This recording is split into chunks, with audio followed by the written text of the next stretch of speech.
July 14th, Friday, and people have asked me about how much weight I've lost, how I've lost my weight. I've had people message me on Facebook. I've had people text me.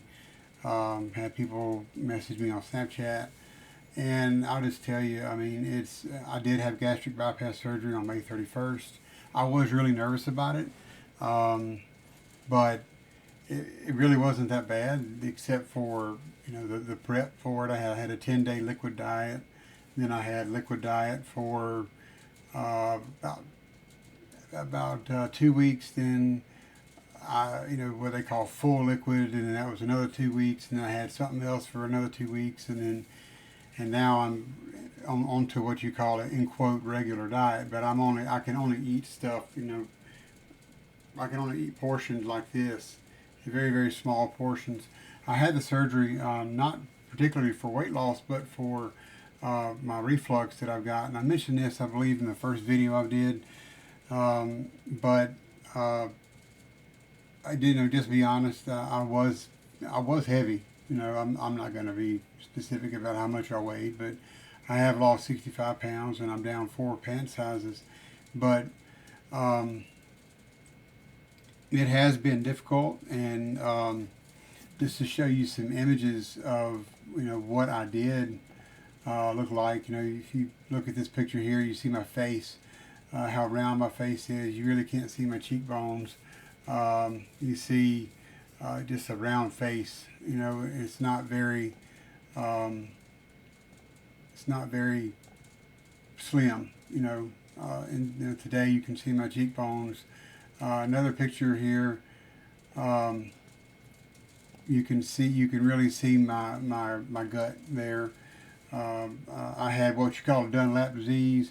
My lap has done my gut has done lapped over my belt. That I don't know how many people have heard that before, but it I did wear a size 42 pants, and I'm down to around 36, 38 now. I haven't seen that size since high school, maybe even college. Another picture here is me and Celia. You can again see my gut, my round face. I'm a big guy. I mean, I am a big guy. I am big bones, big broad shoulders. I'm a big person. But I was carrying a lot of extra weight, and that weight has come off. And if you look at this picture here, this was maybe a couple of weeks ago.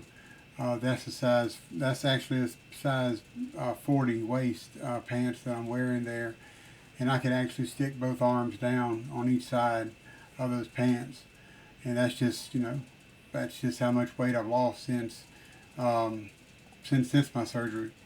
Now I will tell you, football players, power lifters, weightlifters, that you're in your teens right now. The way you're eating right now. If you continue to eat that way, um, if you continue to eat that way as you get older, and you don't keep the same workout regimen that you're doing right now, your testosterone is going to drop. Your level of testosterone is going to drop. You're going to become more sedentary. You're going to become more sitting. You're going to be sitting around, and because of that, you're going to gain weight. And people say, well, fat turns into muscle, or muscle turns into fat. No, that does not happen. There's no way that can happen. That's two different types of tissues. Um, Whenever I was between my junior and senior year in high school, my football coach asked me to gain so many pounds because I was moving an interior offensive line, and so I did, and I kept eating and kept eating and eating, packing away what and I gained that weight during that summer between my junior and senior year, and as life goes on, I got to get to college, and my life continued. You know, uh, my eating habits stayed the same, but my workout habits did not. And then I went to USM and got into the education program, and I had no time to do anything. And so, but my eating habits stayed the same.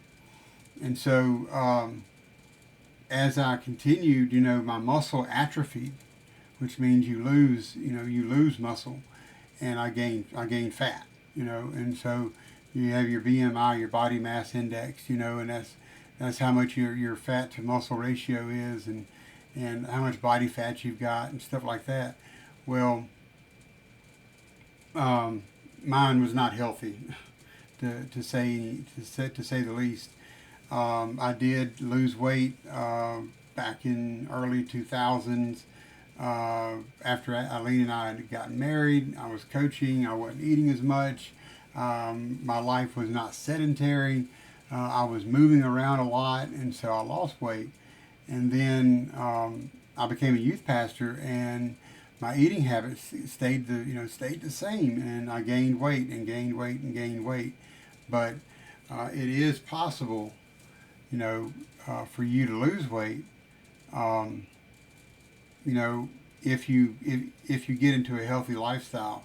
And I think I said the other day that I'm walking every single day. At 35 days, I believe. So, Ace and I got to the park today about 5:40, and I ran for the first time. I actually ran continuously for a half mile, and that's the furthest distance I've run since 2013, 14, something like that.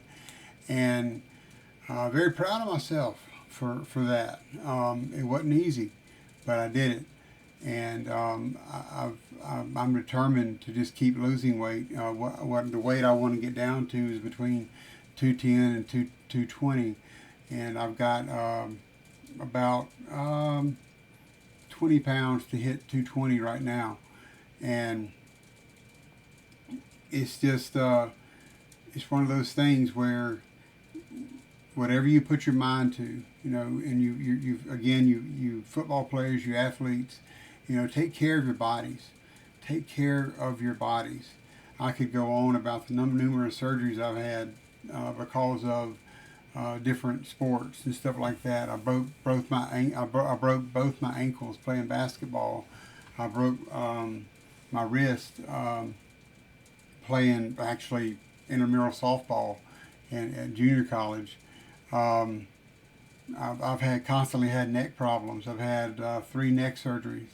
Um, but I could go on and on. I mean, it's a while that I could talk about surgeries. But take care of your bodies. Take care of your mind too.